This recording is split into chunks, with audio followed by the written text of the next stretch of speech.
We're back, and this time this is part two of uh, the problem that's called trinomial polynomial dot period complex roots. But I'm going to name the first video. I'm going to rename it as being,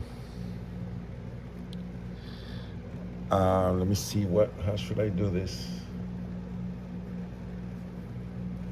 Yeah, I'll call it 1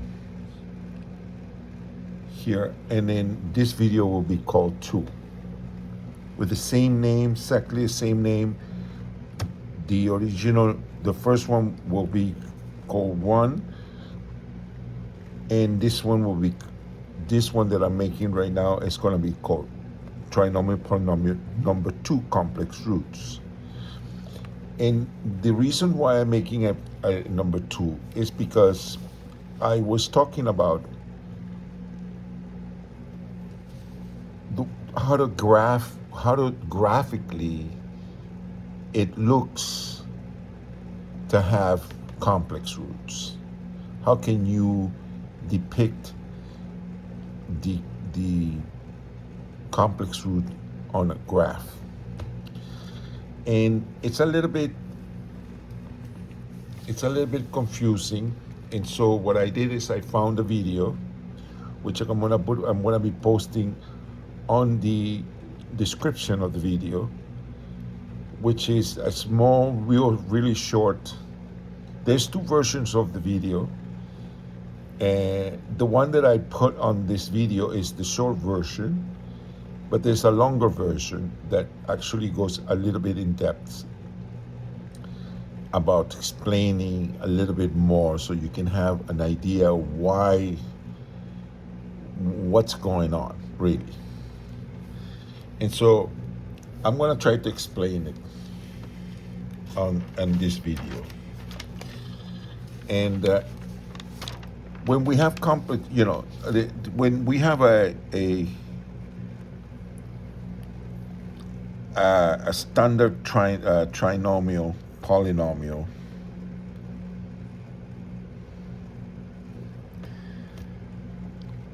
that has complex roots, then the roots would look like something like a number that is called the real number, and then it will have an I in it with an imaginary part and a real part. The real part of the roots are the same. The imaginary part are going to be the changing part of this thing. And I can tell you that when you have a complex number, they use a different plane. It's like it's basically like this. You have a y-axis, and then you have an x-axis, and also you have the imaginary axis. So it's a 3D. It's depicted. It's not really 3D. It's basically that you just have to use 2 different coordinates. For a normal root, you use the x-y axis to draw a parabola.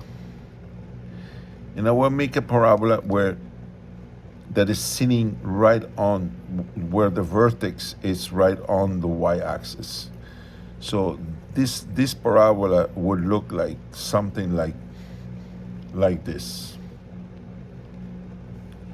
Where A is greater than 0 and B also greater than 0. I mean C. C is greater than 0. Well, actually,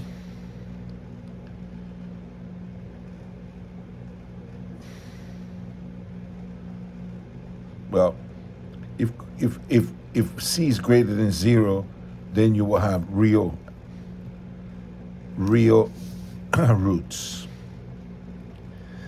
But if you have if this binomial has an A greater than 0 and wait a minute, this is not, let me reframe that and forget what I said. If C is greater than 0 and A is greater than 0, then you're going to have complex roots.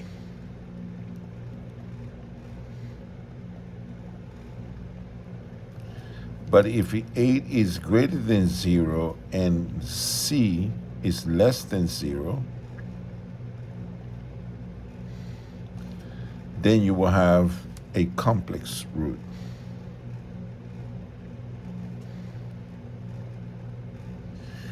And you can be seeing,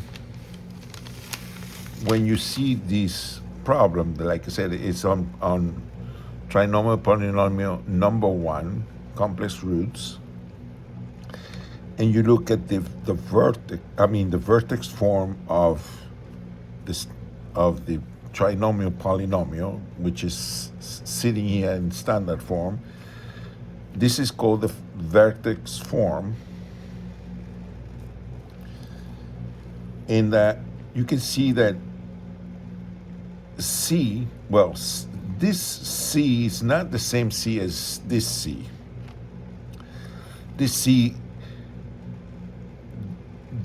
it's, you see the one formula that I made here, well, this is the right C.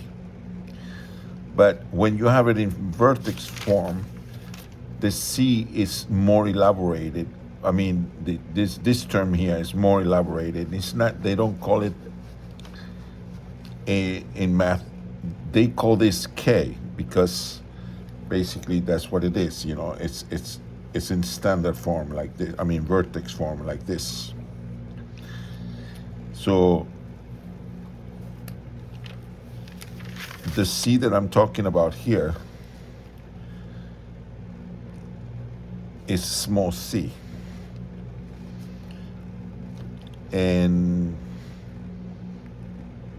that's, if we assume this is small c, because after, when you're calculating, when you're doing this y equal to, I hope I can do it really fast, so I don't spend so much time on this thing.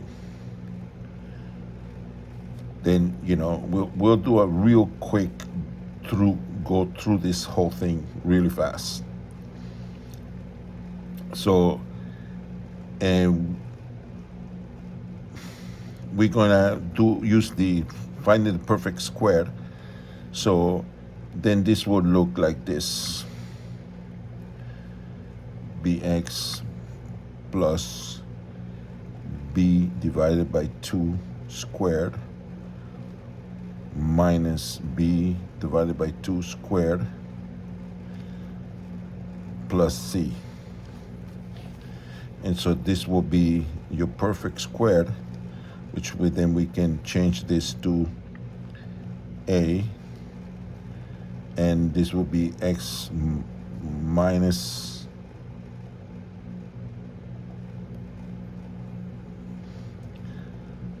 not minus, but in this case it will be plus b divided by 2 squared, and then we'll have this whole mess here, which will be minus b squared divided by 4 plus c equal to 0. And then we can take it just a small step a little bit further.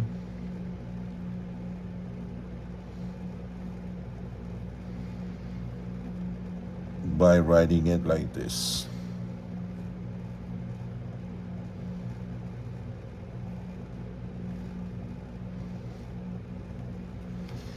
And this is the term that they, when I say they, I'm talking about other people. They, or maybe this is the way that standard, to call it small c. Because I don't know why, but in any case, if we call this whole thing C, and we, we'll leave this term the same way, b divided by 2, and then we call this small c equals 0, you can see that when you pass this on the other side, then you will have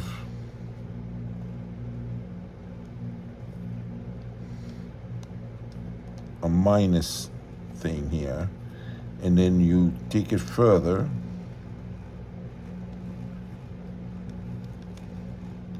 and then you have minus c divided by a. And when you take it further,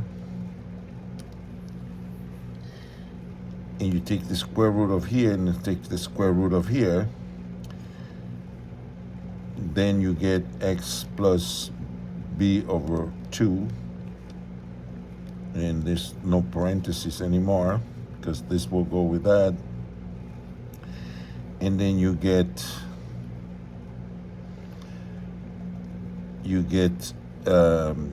I square root of c divided by a, and then we're gonna rewrite the whole thing here. X is equal to minus b over 2 plus or minus I square root of c over a.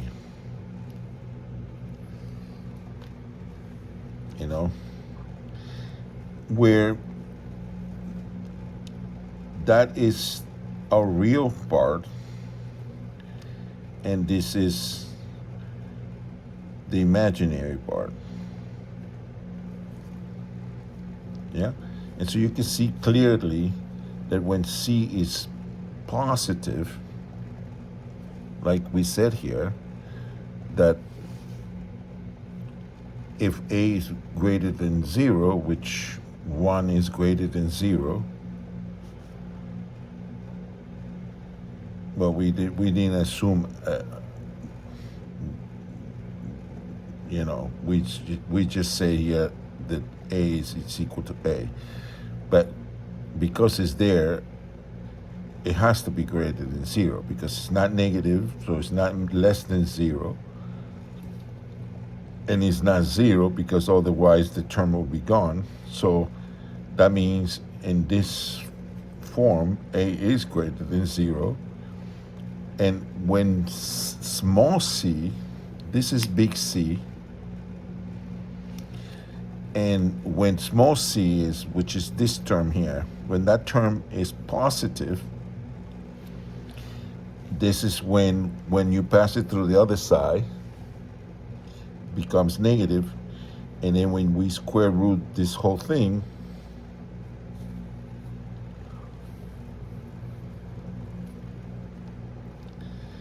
it's negative, and then you can see where the complex roots come from. Okay, so going back to our problem here, we have to draw the complex plane, the complex plane, as, and I'd like to mention something about complex numbers. And because complex numbers can be seen as a vector instead of a point. And a vector is just something like this that has an angle, it has a direction, and it has a magnitude. That's what the definition for a vector is. And a vector obviously always can be represented by two sides, and in order to find this angle here, we're going to call this angle theta. The tangent of theta is equal to the opposite side, we call it O, divided by the adjacent side, we call it A. So O divided by A. But because in this axis, the imaginary axis is on top here, and the real axis is here, the tangent of this angle will be given by the tangent of theta will be equal to the opposite side, which is the imaginary part of the number part of the complex number, divided by the real part. It will give you the angle. And the magnitude is the hypotenuse of the triangle, of this triangle. We can call it this F. So F will be equal to the square root of O squared plus A squared. That's the magnitude, and then magnitude usually is shown as with two bars like that. So a vector will have a magnitude and an angle. It can also be represented by the rectangular form as a polar. This is called the polar form. In the polar form, the point will be equal to, I don't know what letter use. I'll call it F and an angle. In a polar form, because we're talking about a vector, it will have an F magnitude, or the real part. Well, this that how can that be related to the real part? That's a good question. Yeah, I'm getting into a zone that I have not done in so long. The rectangular form is shown as an X and a Y. Okay, so you see, the real part, it should be, instead of F, we should call it, and I probably am gonna have to make a number 3 video for this thing, because I keep getting in trouble, but this is the real axis, so the real should be A, and so the polar form should have been, instead of F, which is the magnitude, it should be probably called A and an angle. Yeah. And there is ways of changing from rectangular form to the polar form. And so, like I said, I'm getting into a very shady area here because I'm getting into places where I haven't been in a very long time.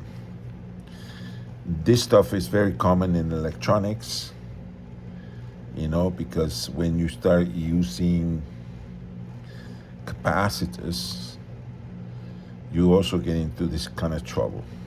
And so, and then also angle, when you have in electronics, we use frequencies and capacitors and inductors and resistors.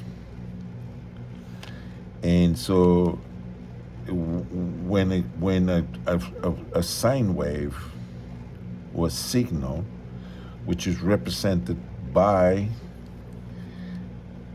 a number, which we'll call it A, and an angle, which call it theta in degrees. And then, because when this wave goes in through a capacitor, there is a change in phase, and also there's a change in phase that is opposite in an inductor.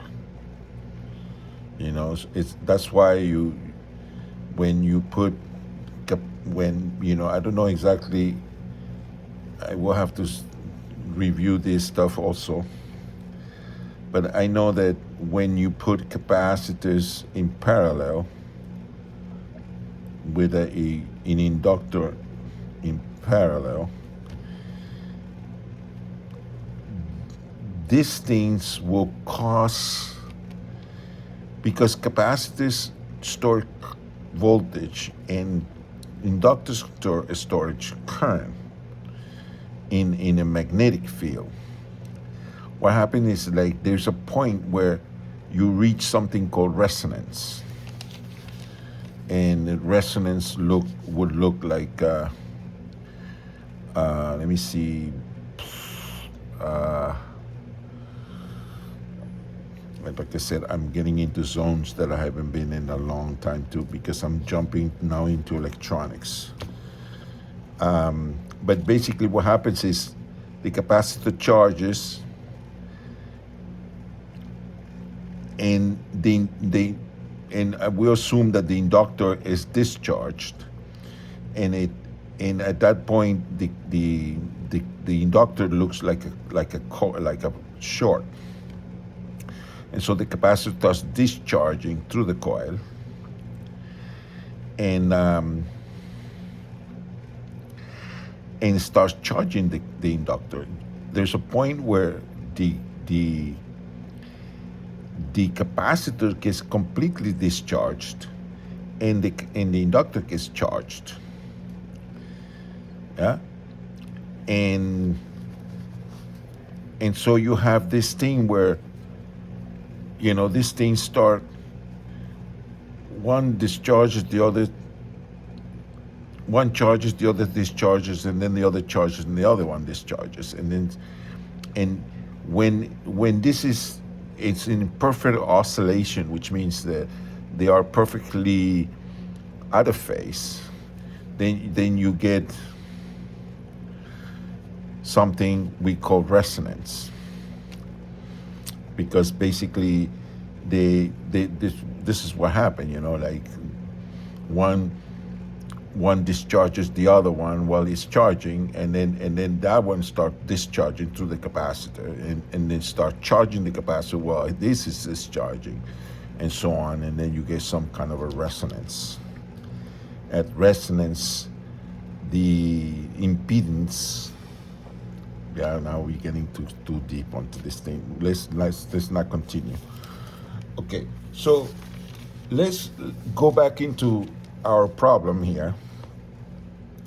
Basically, when you look at the video, you can see that and with this, we're gonna finish this video because, like I said, we're getting we're getting into all kinds of subjects here that are not, or was not the objective of this thing. I'm serious. What they say basically, when you have a complex roots, is that at the point where the roots is, the vertex is, you draw the distance between the real axis to the vertex. You double that distance, and that's what this point is.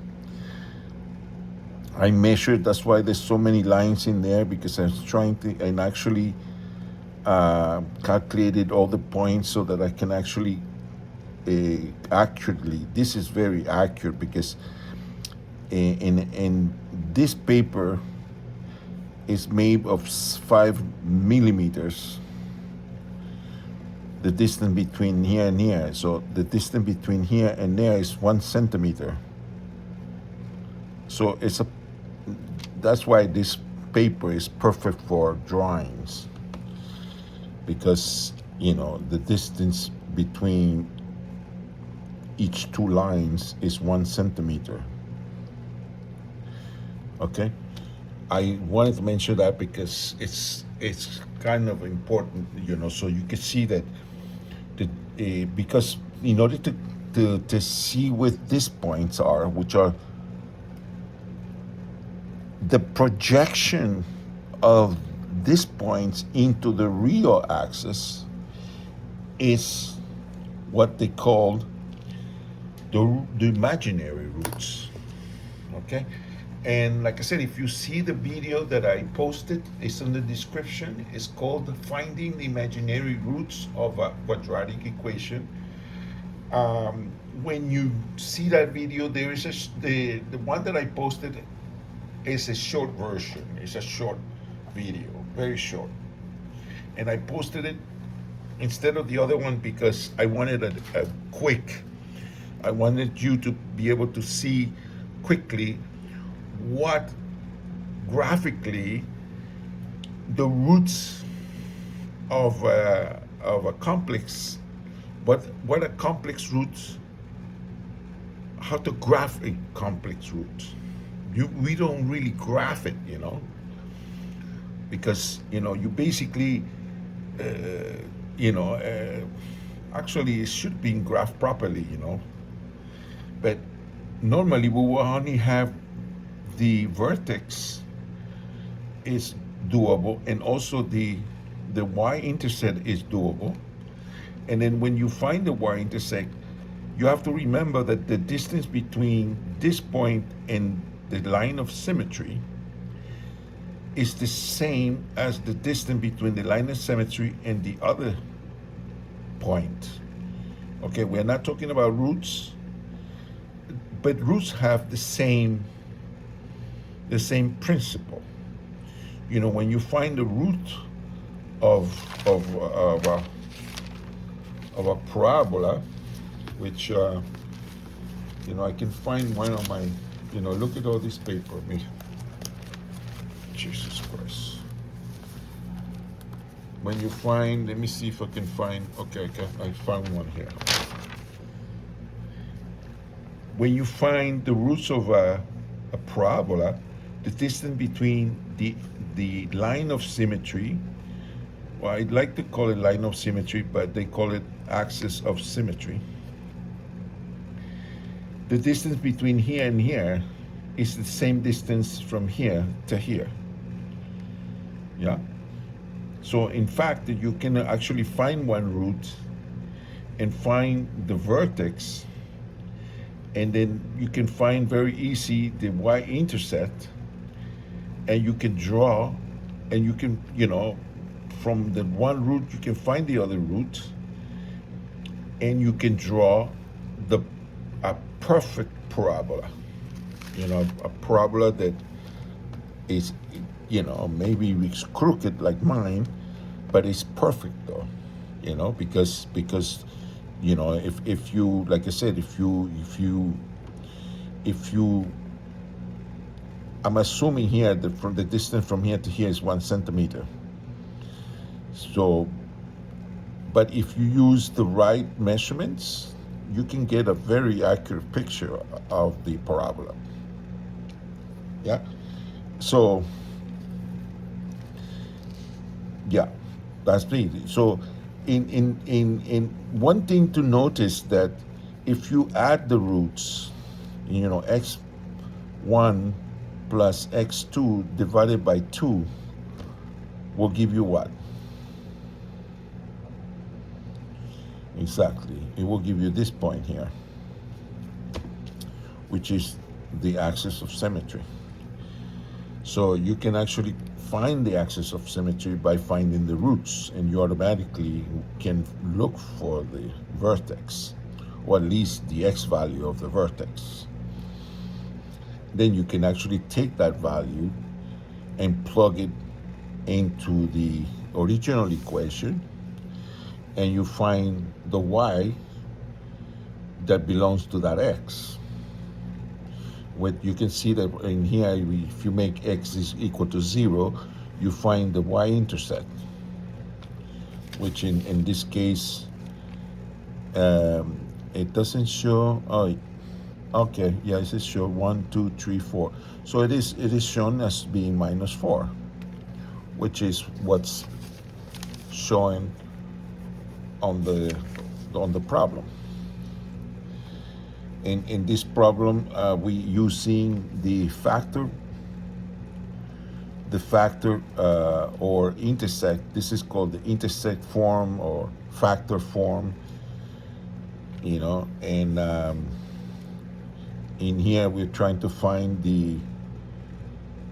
let me see, what are we doing here? Oh, we're just trying to find what the y is for a x equal to -1.5, which is, I think, is 3 divided by 2.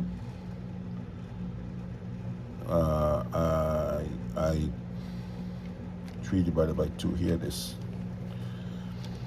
And it's minus, because there's a formula, to find the vertex x value is found by taking the minus b divided by 2a. And so you can find you can see that the vertex here is -1.5, which is this. In any case, that's the end of this video. I will dig a little bit more on this complex stuff. I think it's very interesting. I think we should. It deserves another video, and I'm going to dig it. I'm going to try to learn a little bit more. Like I said, I've done all that stuff, lots of this stuff, and I can show you. I have so many books. Like I can show you in my books, and this is, you can see that a lot of things that have to do with triangles. This is the Heron. Well, it's like it says, beyond the point. Heron's formula proof. In a lot of polynomials, lots of them. And electronics. You see, electronics. And so, but this electronics it's not complex. It's not complex. It doesn't have nothing to do with complex number yet. It's only when it gets to when they start talking about feeding circuits with an AC. Yeah, you see, this is theory electronic theory. And then this is what shows the what happens when you put voltage into a capacitor. You know, this is the voltage of the capacitor, and that's the normal current.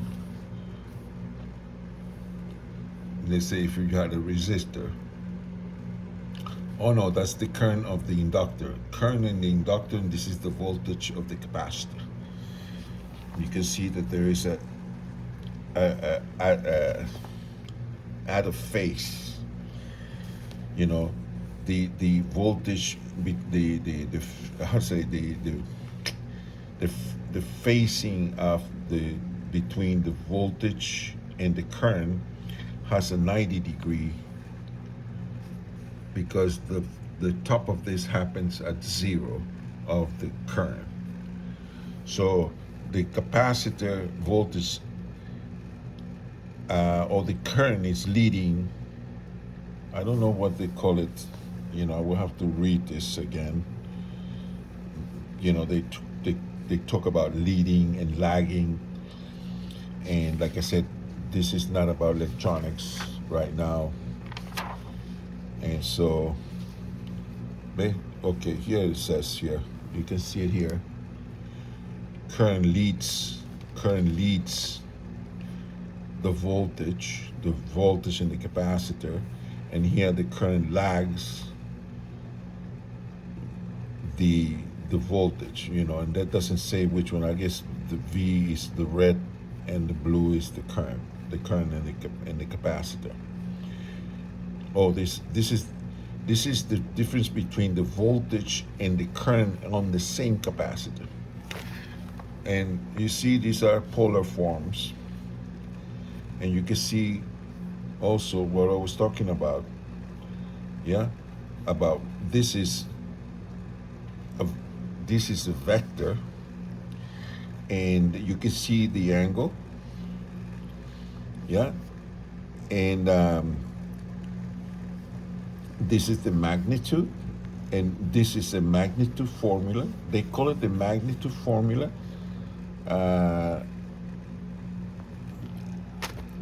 You know, like I said, we going way beyond.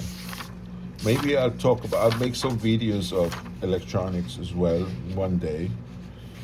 But here, you know, also you can see, you know, VT is a magnitude formula. They call the